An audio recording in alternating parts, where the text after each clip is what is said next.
प्यारे बच्चों, क्या हाल है? रमज़ान में रोज़े रख रहे हैं ना? और गर्मियों की छुट्टियों का काम भी कर रहे हैं ना? शाबाश!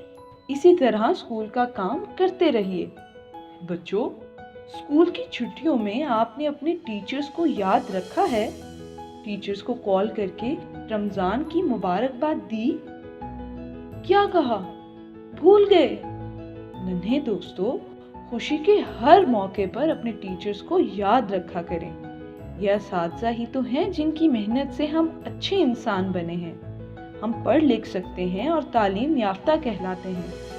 बच्चों, ना सिर्फ अपने टीचर्स बल्कि तमाम टीचर्स का एहतराम करें, क्योंकि उस्ताद चाहे आपका हो या आपके दोस्तों का, सभी काबिल एहतराम हैं। तो बस जल्दी से अपने टीचर को फ़ोन करके रमज़ान के रोज़ों का अहवाल बताइए और उन्हें एहसास दिलाइए कि वो आपके लिए कितने अहम हैं।